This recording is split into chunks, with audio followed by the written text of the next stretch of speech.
मी सौ मयुरी नरावार, अमा न्यूज मराठी बातमीपत्रामध्ये आपले स्वागत आहे। पाहूया आजच्या ठळक बातम्या। नामांकनांचा टप्पा सुरळीतपणे पूर्ण झाला। शेवटच्या दिवशी उत्साहाचे वातावरण होते। उत्साही कला उत्सव कार्यक्रम, विद्यार्थ्यांचे सादरीकरण पाहून प्रभावित झाले।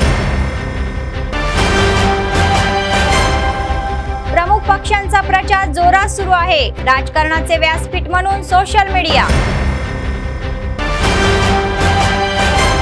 आजच्या सविस्तर बातम्या। निवडणुकीचा महत्त्वाचा उमेदवारी टप्पा सुरळीतपणे संपन्न झाला।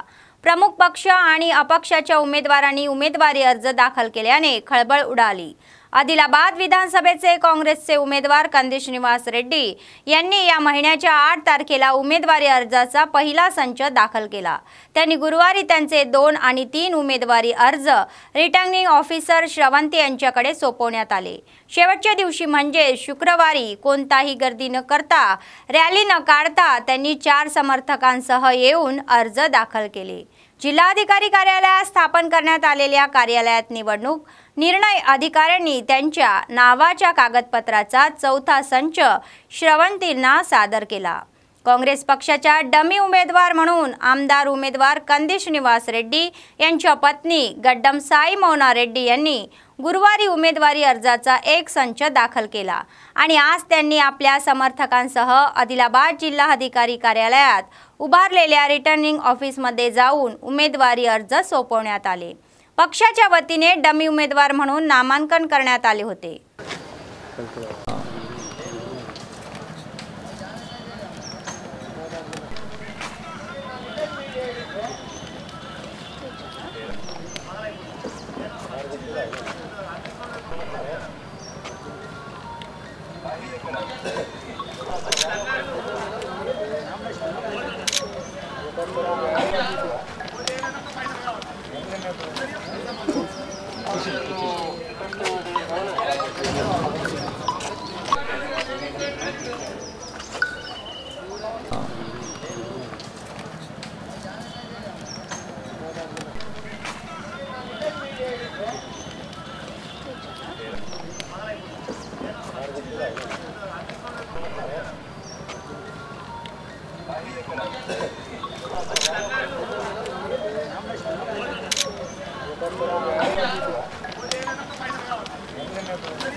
जिल्हा शिक्षण अधिकारी प्रणिता म्हणाल्या की विद्यार्थ्यांमधील दडलेल्या कलागुणांना बाहेर काढण्यासाठी कला उत्सव सारख्या कार्यक्रमाचा मोठा हातभार लागतो। शहरातील डाएट कॉलेजमध्ये शुक्रवारी कला उत्सव 2023 जिल्हास्तरीय निवड स्पर्धा घेण्यात आली।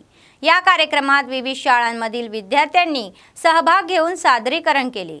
न्यायाधीश विद्यार्थ्यांच्या कामगिरीवर आधारित गुणनियुक्ती करतात आणि नरसय्या, सुजात खान आदीसह डीओ प्रणिता म्हणाल्या की विद्यार्थी गेल्या 2 वर्षापासून आयोजित केलेल्या कला उत्सव उत्साहाने सहभागी होत आहे।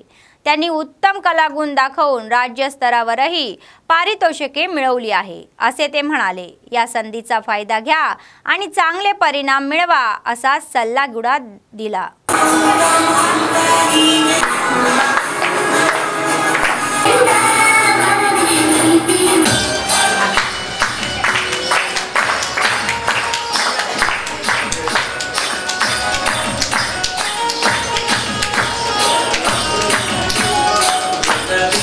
మంచి ఉత్తీర్ణత సాధించాలని నేను స్టేట్ లెవెల్లో మీరు పార్టిసిపేట్ కావాలని కోరుకుంటున్నాను।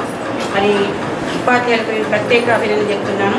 ఇలాగే ప్రతి కార్యక్రమంలో మన జిల్లా నుంచి ఏవైనా విద్యాశాఖ నుంచి కార్యక్రమం అయితే ప్రతి టీచర్ ఔత్సాహంగా ఉండి మన జిల్లాకు మంచి పేరు తేవాలని కోరుకుంటూ మరి ఇంకా విద్యార్థులు కూడా దీంతో పాటు నాట్ ఓన్లీ డ్యాన్స్, మ్యూజిక్, దీంతో పాటు మన పాఠశాల దేనికంటే చదువు కోసం చదువు కూడా ప్రత్యేక లక్ష్యం సాధించాలి।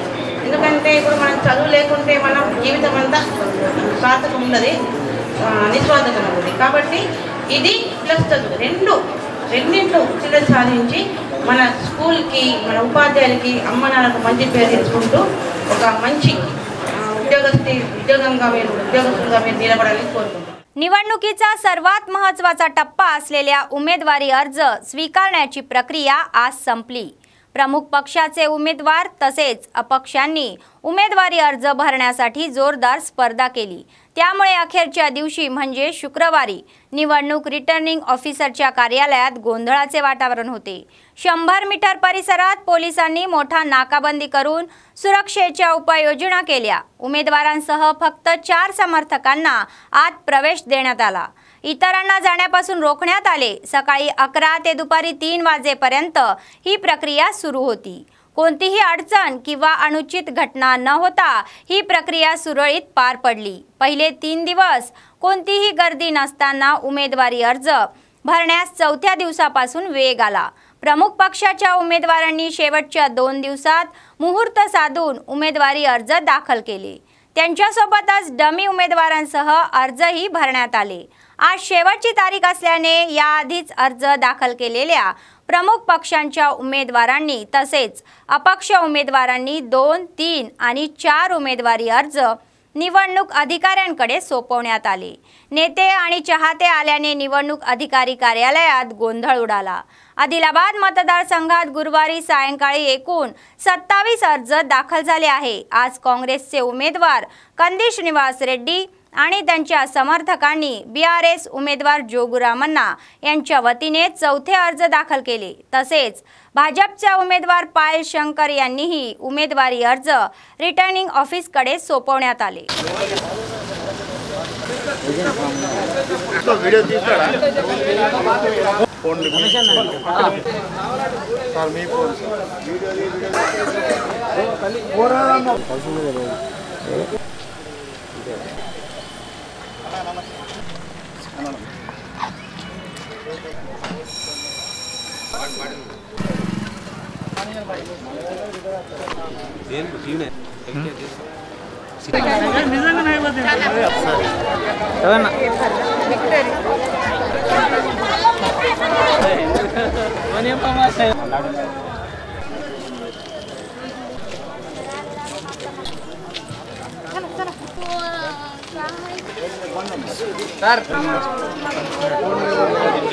ఎంతమంది ఫోన్ తీసి ఫోన్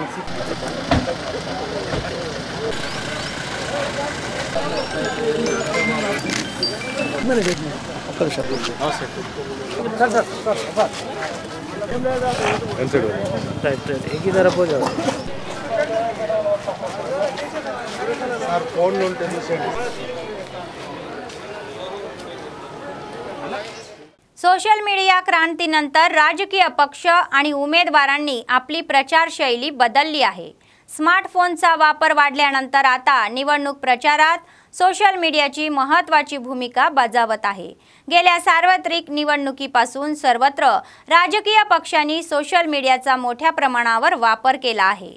सध्याच्या निवडणुकीच्या पार्श्वभूमीवर अनेक पक्षांनी व्हॉट्सअप, ट्विटर आणि फेसबुकच्या माध्यमातून प्रचार सुरू केला आहे। काही खाजगी कंपन्यांचा यापूर्वीच कॉन्ट्रॅक्ट देण्यात आली आहे। या संघटना संबंधित पक्षांनी स्थापन केलेल्या गटांचा सदस्य आहे आणि दररोज किमान 10 विषय व्हायरल करत आहे। ते मतदारांपर्यंत पोहोचवण्यासाठी आणि मीम्स बनवून प्रभावित करण्याचा प्रयत्न करत आहे। पूर्वी निवडणुकीचा प्रचार मुख्यतः मेळावे, सभा, पादयात्रा आणि घरोघरी जाऊन केला जात असे, पण परिस्थिती बदलली आहे। शहरे आणि रस्त्यांपेक्षा सोशल मीडियावर निवडणुकीचा प्रचार अधिक होत आहे। सोशल मीडिया हे मतदारांपर्यंत पोहोचण्याचे मुख्य माध्यम बनले आहे। उमेदवार सोशल मीडियाचा व्यासपीठ म्हणून स्वतःच्या बळावर बाजी मारण्यासाठी, विरोधकांवर टीका करण्यासाठी आणि विरोधकांच्या आरोपांचे खंडन करत आहे।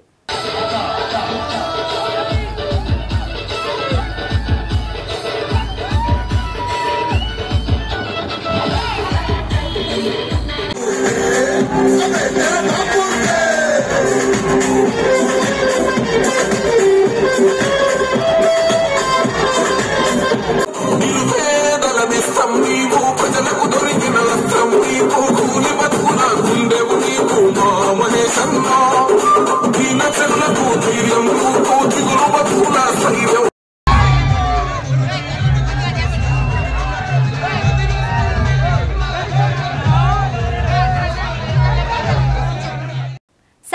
जबाबदारी म्हणून सर्वांनी दिवाळीचा सण फटाके न फोडता असा चांगला संदेश बाल विद्यार्थ्यांनी दिला।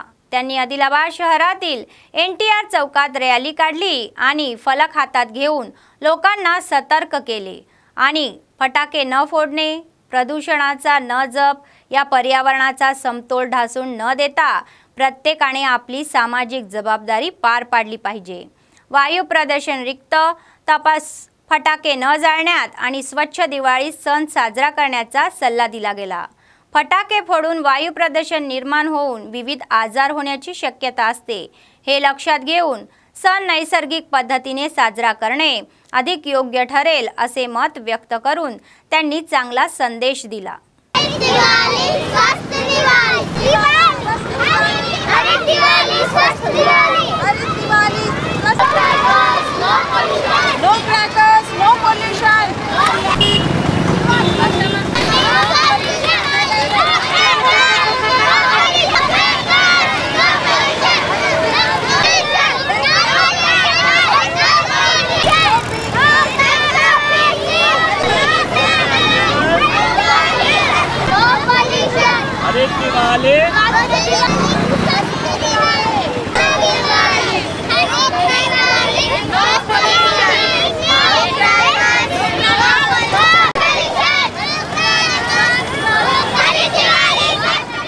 BRS सरकारने अनेक आश्वासने दिली आणि त्याकडे दुर्लक्ष केले, परंतु काँग्रेस सत्तावर येताच 6 हमीची अंमलबजावणी करेल असे पक्षाचे शहर अध्यक्ष गुडपेल्ली नागेश यांनी सांगितले। दिलेल्या आश्वासनाकडे दुर्लक्ष केल्याबद्दल त्यांनी CM KCR आणि स्थानिक BRS नेत्यांवर टीका केली। BRSने जनतेला पुन्हा फसवण्यासाठी जाहीरनामा तयार केल्याचा आरोप त्यांनी केला।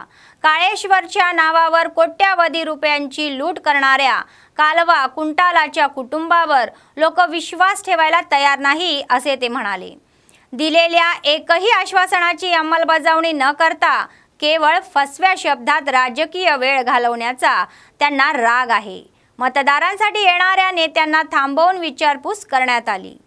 ఈ ఎన్నికల సమరములో ఆదిలాబాద్ అసెంబ్లీ నియోజకవర్గం నుండి ఒకటే చెప్తున్నాము, నానా కల్వకుంట్లి అవినీతి ప్రభుత్వమా, కాళేశ్వరం దోచుకొని ఇంట్ల జమ చేసుకున్న అవినీతి కల్వకుంట్ల కుటుంబం, ఇటు చనకా కొరట బ్రిడ్జ్ అవినీతి జోగురామన్న కుటుంబం, మీకు ఏమన్నా సోయి ఉంటే మీరు ఏమన్నారు? నీళ్లు, నిధులు, నియామకాలు. మరి 2023 మేనిఫెస్టోలో ఎటువైనా మీ నియామకాలు అంటే మేము బిచ్చమిస్తామనే పథకాలే ఉన్నాయి ఇలా తప్ప అవి మీకు సోయి ఉండాలా? ఇవాళ TSPS ఎగ్జాము పేపర్ లీకేజు అవి చేస్తూ ఇది మీ ప్రభుత్వానికి అంటే మేము మిమ్మల్ని బిచ్చం అడిగేటట్టే చేస్తాం, కానీ ఉద్యోగాలు ఇవ్వమని స్పష్టంగా మీ మేనిఫెస్టో. అందుకొరకే ఈరోజు ప్రతి యువకుడు ఆలోచించాలా, మరి ఇందులో ఉద్యోగ ప్రకటన ఎందుకు లేదని కాంగ్రెస్ కమిటీ తరపున ఆదిలాబాద్ అసెంబ్లీ నియోజకవర్గ ప్రజల తరపున ఈ జోగురామన్నని ఇంటింటికి వచ్చినప్పుడు ఇందులో నియామకాలు ఎందుకు అని హామీ లేదని ప్రతి ఒక్క ఓటర్ అడగాల। ఇటు డబుల్ బెడ్రూమ్ ఇస్తాను మోసం చేసిండ్రు, దళితులకు 3 ఎకరాల ఇస్తాను మోసం చేసిండ్రు। దయచేసి ప్రతి అసెంబ్లీ నియోజకవర్గంలో ముఖ్యంగా ఆదిలాబాద్ నియోజకవర్గంలో నిలదీయాలి। ఎవడన్నా TRS కార్యకర్త వచ్చి ఈ పత్రం తీసుకొని వస్తే మా ఉద్యోగం ఏందని నిలదీయాలని పట్టణ కాంగ్రెస్ కమిటీ తరఫున మీకు మనవి చేస్తున్నా। అదే దృష్టిలో పెట్టుకొని ప్రజల్లారా, ఆదిలాబాద్ యువకుల్లారా, మరి కాంగ్రెస్ ప్రభుత్వం వచ్చిన వెంటనే ఏకకాలంలో 2 లక్షల ఉద్యోగాలు ఇస్తా అంటున్నది। ఏకకాలంలో మొదటి సంతకం ముఖ్యమంత్రి ప్రమాణ స్వీకరించని ఈ విషయం మీరు గ్రహించాలి। నా బిడ్డలారా, ఆదిలాబాద్ ప్రజలారా, కాంగ్రెస్ కోటేయండి। 2 లక్షల ఉద్యోగ ప్రకటనని నమ్మి మాట ఇచ్చిందంటే సోనియా గాంధీ తప్పదు, తెలంగాణ ఇస్తా అంటే ఇచ్చింది। అదే ఈరోజు మీకు ఆదిలాబాద్ ప్రజల తరపున కోరుతున్నాం। नामांकनाचा टप्पा अखेर संपला आहे, फक्त परीक्षा आणि नाकारणे बाकी आहे। जिल्हाधिकारी राहुल राज आणि एसपी उदय कुमार रेड्डी यांनी जिल्हा मुख्यालयात सुरू असलेल्या प्रक्रियेवर देखरेख केली। उमेदवारी अर्ज भरण्यासाठी येणाऱ्या उमेदवारांना कोणताही अनुचित प्रकार घडू नये आणि त्यांना कोणताही त्रास होऊ नये यासाठी कर्मचाऱ्यांना कार्यवाही करण्याच्या सूचना देण्यात आल्या आहे। निवडणूक अधिकारी कार्यालयापासून 100 मीटर अंतरावर कर्तव्य बजावत असलेल्या निवडणूक कर्मचाऱ्यांकडे त्यांनी येऊन तेथील परिस्थितीचा आढावा घेतला। त्यांना कोणतीही परिस्थितीत निवडणूक नियमाच्या विरोधात वागू नये असा सल्ला देण्यात आला। इतर विषयांवर उल्लेख करून दिशा दिली।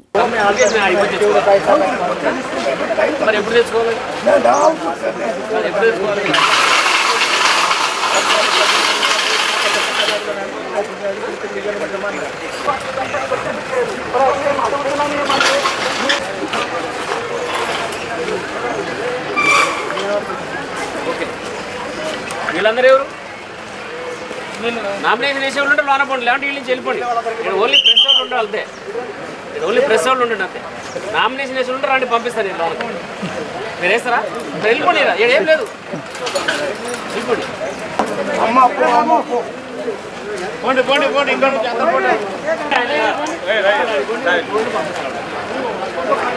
సెల్ ఫోన్లు ఎవరు తీసుకోవద్దు।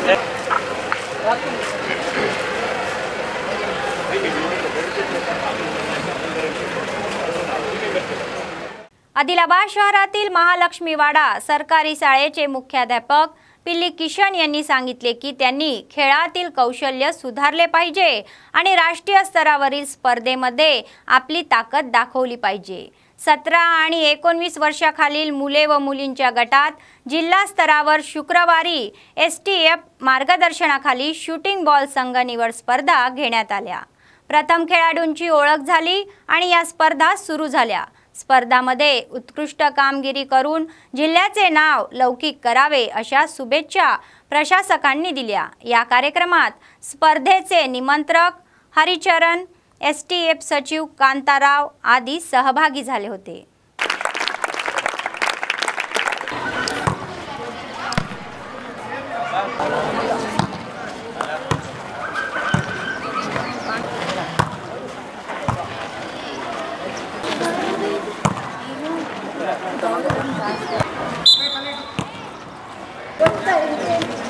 ఆటపాటలతో పాటు విద్యను అభ్యసించినట్లయితే విద్యార్థులందరూ కూడా సర్వతోముఖాభివృద్ధి చెంది నిజంగా మంచి భావి భారత పౌరులు అవుతారన్న విషయాన్ని గుర్తు చేసుకొని అందులో భాగంగా షూటింగ్ బాల్ని ఆదిలాబాద్కు పరిచయం చేసినటువంటి చరణ్కు నిజంగా జిల్లా పక్షాన కూడా నేను అభినందనలు తెలియజేస్తా ఉన్నాను। మన దగ్గర స్టార్ట్ అవుతూనే నిజంగా అంటే ఆ స్టార్ట్ గేమ్ మన దగ్గర ఇంట్రడ్యూస్ అవుతూనే మరి జిల్లా స్థాయి నుంచి రాష్ట్ర స్థాయిలో కూడా మన విద్యార్థులందరూ ఆదిలాబాద్ యొక్క పేరు ప్రతిష్టలను పతాక శీర్షికన నిలిపినటువంటి ఈ పిల్లలు ఎవరైతే ఇంటర్నేషనల్ స్థాయికి పోయిందో వాళ్ళందరికీ కూడా మన స్కూల్ తరపున తర్వాత మేము వారికి అభినందనలు తెలియజేసుకుంటూ ఉన్నాను। మీరందరూ కూడా మీ యొక్క శక్తి సామర్థ్యాలను నిజంగా చూయించి మరి మన జిల్లాకు మంచి పేరు తీసుకొస్తారని చెప్పి కోరుకుంటూ अवलपूर MPTC नागेश रेड्डी यांनी आमदार जोगुरामण्णा यांना विचारले की दलितांना 3 एकर जमीन देण्याच्या आश्वासनाचे काय झाले। बेला मंडळातील अवलपूर गावात दलितांसोबत आयोजित पत्रकार परिषद त्यांनी BRS सरकारवर सडकून टीका केली। जोगुरामण्णा यांनी स्थानिक BRS नेत्यांचे म्हणणे ऐकले आणि त्यांनी पात्र दलितांना 3 एकर जमीन आणि दलित बंधू मिळण्यापासून रोखण्याचा आरोप केला आहे। आता पुन्हा निर्लज्जपणे येऊन मते मागत आहे। गेल्या निवडणुकीच्या वेळी गरीब कुटुंबांना डबल बेडरूम देणार असल्याचे त्यांनी सांगितले आणि त्या आश्वासनाकडे दुर्लक्ष करण्यात आले। ते म्हणाले की बेरोजगार तरुणांना तेलंगणामध्ये नोकऱ्या मिळण्याच्या मोठ्या आशा होत्या, ज्यासाठी त्यांनी संघर्ष केला होता, परंतु त्यांच्या आशा धुळीस मिळाल्या। या महिन्याच्या 30 तारखेला होणाऱ्या विधानसभा निवडणुकीत सर्व स्तरावरील लोकांनी जोगुरामण्णा यांना बुद्धी द्यावी अशी विनंती केली आहे। రామన్న గారిని మిమ్మల్ని అడగదలుచుకున్నాను। ఈరోజు మీరు అవల్పూర్, సిర్సన్న, బేలా మండలంలో వివిధ గ్రామాలకు వస్తున్నారు। 2009లో ఎమ్మెల్యేగా మీరు అయినారు। 2018లో ఇక్కడ ఉన్న స్థానిక ప్రజలంతా మీకే పట్టం కట్టినప్పటికీ ఒక మంత్రిగా కూడా 5 ఏళ్లు చేసినారు. దళితులకు 3 ఎకరాల భూమి ఇస్తా అన్నారు. 35 మంది మీ దగ్గరికి అప్లికేషన్లు వచ్చిండ్లు, మీ దగ్గర నెలల తరబడి తిరిగిండ్లు. మీ ప్రభుత్వంలో కొనసాగుతున్న చెంచాల మాటలు విని నువ్వు ఈరోజు దళితులకు భూమి ఉండగా కూడా 40 ఎకరాల భూమి సార్ మాకు భూమి ఇప్పియండి అని అంటే 40 ఎకరాల భూమి ఇక్కడ పలానా వ్యక్తులై ఉన్నాయని నేను చెప్పడం కూడా జరిగింది. దళిత బంధు అన్నారు. దళిత బంధు ఏ గ్రామాలు ఇచ్చిండ్రు? నువ్వు 15 సంవత్సరాలు కూడా పదవిలో ఉండి నిరాశపరిచినావు. ఒక్క బెడ్రూమ్ కూడా లేదు. 5 లక్షల బెడ్రూమ్ ఇస్తానన్నారు. ఒక్క బెడ్రూమ్ కూడా ఇవ్వలేదు. సిగ్గుందా అని నేను ఒక ఎంపీటీసీగా మిమ్మల్ని ప్రశ్నిస్తున్నా. మళ్ళా ఇంకా ఓట్ల కొరకు 1 లక్ష రూపాయలు రుణమాఫీ చేస్తామనుడు సిగ్గుసేటుగా అనిపిస్తుంది. ప్రజలు దీన్ని ఖచ్చితంగా గమనించాలి. నేను చెప్తున్నా, ఆదిలాబాద్ తాలూకా జైనత్ మండల్ వివిధ గ్రామాలలో చేతులు జోడించి నేను ఒకటే మీకు అందరికి విజ్ఞప్తి చేస్తున్నా, మళ్ళా మాటికి ఎలక్షన్ రాదు. ఇప్పుడు తిప్పికొట్టకపోతే మనం అమాయకులుగా వాళ్ళ కాళ్ళ కింద నలిగిపోతాం. నేను ఒకటే అడుగుతున్నా, చేతు గుర్తుకు ఓటు వేయండి అమ్మా. ఇవాళ మనకు న్యాయం జరగాలంటే రేవంత్ రెడ్డి గారు మొన్న చెప్పిండ్రు, ప్రతి మహిళకు నెలకు 2500 అంటే సంవత్సరానికి భూమి లేని నిరుపేదలు ఎందరున్నారో ఇక్కడ అందరికి కూడా నెలకు మీకు సిగ్గు లేకుండా ఇంకా గ్రామాలలో తిరుగుతున్నారంటే అది మీకే అంకితం అని నేను చేతులు జోడించి माట్లాడుతున్నాను. बातमी संपण्यापूर्वी पुन्हा एकदा ठळक बातम्या. नामांकनांचा टप्पा सुरळीतपणे पूर्ण झाला. शेवटच्या दिवशी उत्साहाचे वातावरण होते. उत्साही कला उत्सव कार्यक्रम, विद्यार्थ्यांचे सादरीकरण पाहून प्रभावित झाले.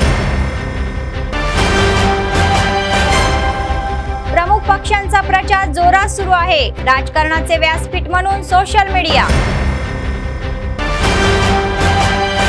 या होत्या आजच्या बातम्या. पुढच्या बातमीपत्रात पुन्हा भेटूया. तोपर्यंत पाहत रहा अम्मा न्यूज, सत्तेसाठी जनतेसाठी. नमस्कार.